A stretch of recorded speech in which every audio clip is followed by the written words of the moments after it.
aprendizagem. Vou começar trazendo uma reflexão que parece um pouco extrema, mas pensem nessa hipótese. Cientistas que trabalham com biomedicina estão dizendo que em breve o ser humano vai poder viver mais de 200 anos. Agora eu só quero relacionar a promessa de longevidade com a aprendizagem. Se você tiver mais de 100 anos pela frente, o que vai te impedir de começar a aprender algo muito longo e complicado agora? Você pode ser um médico, engenheiro, diplomata, o que quiser. Basta aprender tudo o que for necessário para te levar até o seu sonho. Por mais impossível que o seu sonho seja, aprender é o caminho para realizar. E se o tempo não for um limite, melhor ainda. Nosso poder de realização é infinito. Então, o ponto de partida que realmente importa é saber o que quer e definir um objetivo. Depois, precisamos traçar um bom plano, errar, aprender e melhorar até realizar. E aí começar o ciclo todo novamente. E como descobrir o que queremos de verdade? Aprendendo, observando, analisando. Aprender coisas novas é o maior estímulo para o ser humano. Uma prova disso são os maiores saltos da nossa civilização que aconteceram quando os povos encontraram culturas diferentes e trocaram informações. Tudo começou com as navegações. Em terras distantes, trocamos conhecimentos sobre tecidos, alimentos, ferramentas, linguagens. Hoje, a navegação por culturas distantes acontece na internet. E a partir dessa troca de culturas, experiências e conhecimentos, mudamos o mundo. A diferença entre o passado e o presente é a rapidez das mudanças. Em 1800, o ciclo das ideias tinha uma duração diferente. A forma como as pessoas se exercitavam, se locomoviam ou se alimentavam não mudava por muito tempo. Hoje, o ciclo de duração de uma ideia é muito curto. A gente está sempre modificando a forma como a gente faz as coisas. Aprender tornou-se menos complexo, porque a informação já está aí disponível, mas com uma vida útil muito curta, porque o que a gente aprende hoje nunca vai estar pronto, a gente vai precisar atualizar diariamente. Essa pressão não existia em 1800. Leiam o artigo que eu inseri na leitura complementar sobre Peter Sloterdijk. Ele é um filósofo alemão, vivo, um dos pensadores mais influentes dessa nossa geração, que discute temas atuais como biotecnologia, os efeitos da globalização e as transformações, que essa conjuntura desencadeia. E o que eu mais gosto nele é que ele é super otimista. Ele acredita que a hiperconectividade vai aos poucos nos educar para vivermos melhor com as diferenças. Ele escreveu uma trilogia chamada Esferas, compostas pelos livros Bolhas, Globo e Espuma. Nessa trilogia, ele fala das bolhas. Ele explica que nos agrupamos por semelhanças porque a gente busca segurança, a estabilidade e a perpetuação dos costumes. E para isso, criamos bolhas de ambientes controlados. Por exemplo, famílias tradicionais, as religiões, as patricinhas, os roqueiros, pagodeiros, as nações, empresas fechadas com as suas culturas. E assim vivemos em bolhas, várias bolhas, que representam esferas da nossa vida, em busca de uma harmonia necessária para o nosso sentimento de segurança. Porém, as sobreposições de bolhas começaram a acontecer com mais frequência, e as bolhas estão sofrendo mutações. Já não conseguimos ser tão homogêneos. Nas famílias de carnívoro, chegaram os veganos. Nas nações, os imigrantes. Nos grupos de pagode, os roqueiros. E com a hiperconectividade, estamos vendo as bolhas estourarem, bolhas menores se multiplicarem e ganharem importância. Temos falado muito de mercado de nichos, da força das minorias. E aos poucos estamos deixando de ser uma sociedade de bolhas para viver num mundo de tantas bolhas conectadas, divididas e voláteis, que de grandes bolhas estamos passando a ser espuma. Vou ler um trecho do artigo complementar que eu coloquei lá nos links. Passamos a viver num mundo onde infinitas bolhas de diferentes tamanhos e características nascem, explodem, se espelham, se fundem e se separam todo o tempo, formando uma realidade que Sloterdijk chamou de espuma. No mundo dos negócios, essa realidade trouxe a economia compartilhada, os modelos colaborativos, as plataformas abertas, as pequenas empresas locais de atuação global, as startups, a falência de antigos modelos. A realidade das espumas não pede que usemos nossa capacidade de criar um novo modelo, mas nossa capacidade de atuar em conexão com os diferentes modelos que irão surgir todos os dias. O mundo contemporâneo está nos pedindo para exercitar nossa visão sistêmica, para perceber o valor da heterogeneidade e da transdisciplinaridade, da diversidade de estrutura e da diversidade nas estruturas. No lugar de força e agressividade, a realidade atual nos pede adaptabilidade, que foi uma das nossas capacidades naturais nas quais menos investimos enquanto estávamos ocupados tentando reduzir o risco. Para concluir, o ponto onde quero chegar é que no mundo das espumas, as ideias têm um ciclo muito rápido. Tudo se transforma o tempo todo, sempre.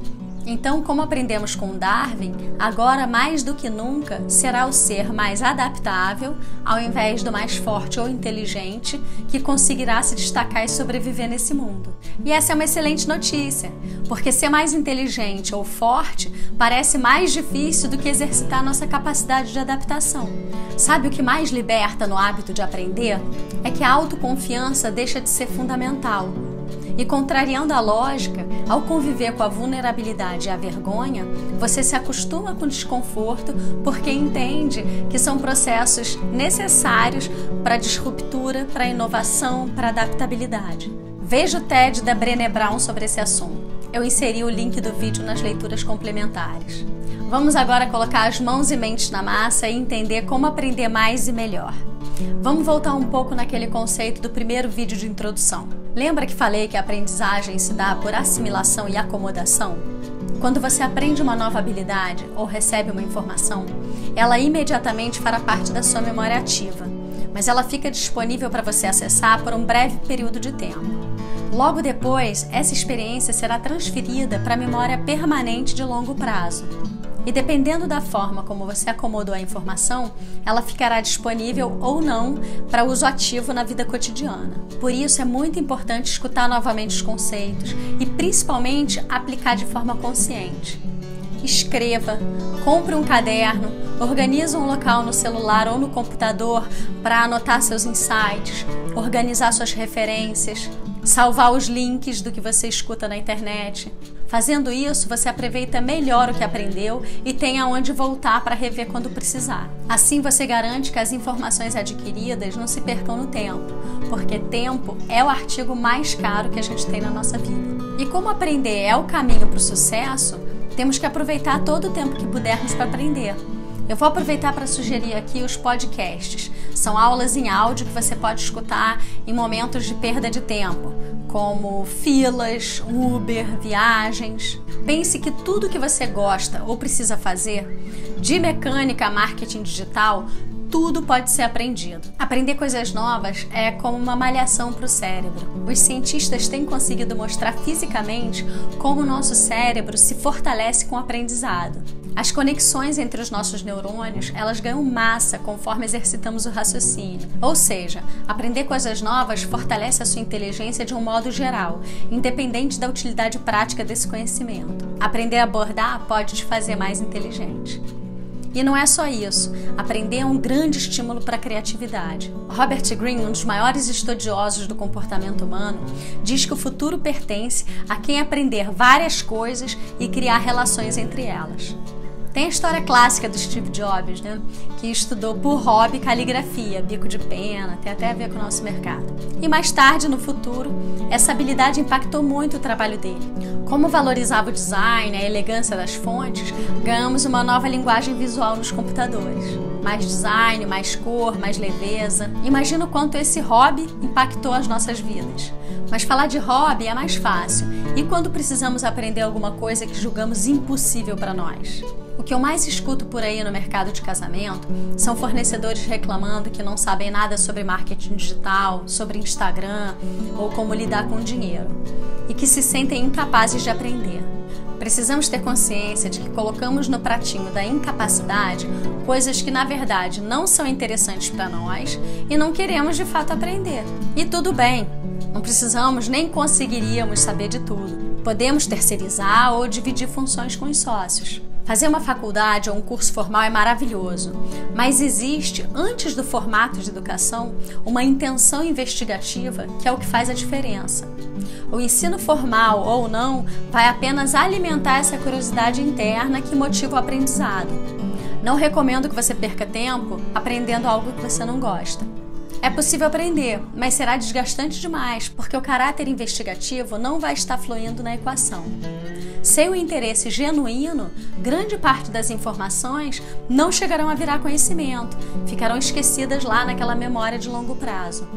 Um bom termômetro para você avaliar se ama o que faz é perceber o quanto você gosta de aprender coisas nessa área. Se você não se interessa em aprender nada relacionado à sua profissão, eu sugiro pensar em mudar de profissão. Aprender é estimulante, quase um entretenimento. Não pode ser um fardo. Eu sou a pior do mundo com maquiagem. Eu poderia aprender? Tenho certeza que sim. E nesse caso não seria nos livros, seria pelo caráter investigativo, com a observação consciente do fenômeno. Eu começaria observando os produtos, as técnicas, tentaria entender os tipos. E aos poucos, a minha habilidade ia se formar naturalmente em uma dimensão paralela onde a observação consciente e as tentativas e erros trariam uma familiarização natural com os códigos desse universo. A gente começa a entender os jargões da área, entende as piadas internas e desmitifica o conceito básico. E com algum tempo de prática e observação consciente, o que é desconhecido passa a ser conhecido. E o que era impossível, como uma nova língua, torna-se tão natural que você não precisa mais se esforçar. E o melhor acontece quando chegamos ao ponto de fazer conexões com o nosso repertório de vida. E assim desenvolvemos novos conceitos com a ajuda do nosso pensamento intuitivo.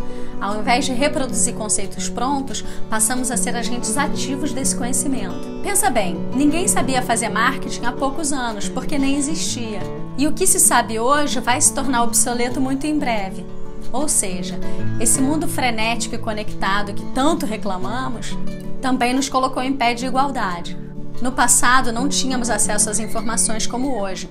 Então, o único caminho para uma profissão começar era como aprendiz de alguém que tivesse esse conhecimento. Ou fazer faculdade por anos, enfim, se formar. No nosso meio, vemos profissionais que começaram sozinhos há pouco tempo, sem experiência, aprendendo com a observação, e hoje não ficam atrás de muitos profissionais super experientes, que dedicaram muitos anos ao estudo da profissão. Inclusive, o inverso tem se mostrado um problema sério. Profissionais estabelecidos que sabem muito sobre o que fazem estão perdendo espaço porque não são adaptáveis, como os mais novos, que transitam melhor nesse mundo espumoso, do Peter Sloterdijk, onde os conceitos se transformam constantemente através das interações entre as pessoas. A chave para manter-se relevante é criar novas conexões e produtos para os mais variados perfis de consumidores que não estão mais dentro de suas bolhas, estão em constante mutação e interação, criando uma realidade incerta, volátil, complexa e ambígua. Já ouviu falar do mundo VUCA? Eu vou deixar nas leituras complementares para quem quiser saber sobre esse conceito. E para fechar esse assunto, que seria eterno se deixasse, eu quero apresentar para vocês uma teoria maravilhosa. Josh Kaufman desenvolveu uma teoria que afirma que é possível adquirir uma nova habilidade, por mais difícil que seja, em pouco tempo. Coloquei na leitura complementar um TED, onde ele explica sua teoria, e um podcast com resumo do livro. Josh Kaufman baseia sua teoria na derivação de um estudo feito por Malcolm Gladwell, que resultou no livro Outliers, Os Fora de Série, onde ele prova que 10.000 horas de treino em alguma habilidade faz qualquer um ser um fora de série. Ele mostra vários exemplos de super famosos que acreditamos que tenham muito talento e que, na verdade, essas pessoas simplesmente passaram mais de 10.000 horas treinando. 10.000 horas são mais ou menos 8 horas por dia durante 4 anos. Possível, né? E Josh aplica Pareto para fundamentar que as primeiras 20 horas de treino podem te trazer 80% do conhecimento básico necessário para que você possa satisfazer sua necessidade. É um conceito muito interessante para a tomada de decisão. Basicamente, Pareto defende que existe uma proporção 80-20, que aqui, por exemplo, 20% do esforço traz 80% do benefício. E 80% do conhecimento está ótimo, afinal, não precisamos ser um fora de série em tudo que a gente aprende. Mas podemos dedicar apenas 1 horinha por dia e em 1 mês aprendemos aquilo que tanto nos faz falta. Portanto, inspire-se no método de Josh Kaufman, veja o TED dele ou apenas comece um processo investigativo. Porque o fundamento básico é sempre o mesmo. Tenha um objetivo claro e definido, Dedique seu tempo de forma organizada para iniciar um processo investigativo em busca das ferramentas e informações necessárias para realizar sua missão. Espero que eu tenha despertado em você a vontade de aprender. E quem sabe você não aceita o desafio do Josh Kaufman e escolhe algo bem difícil para aprender em 30 dias. É isso. Um beijo e até o próximo vídeo.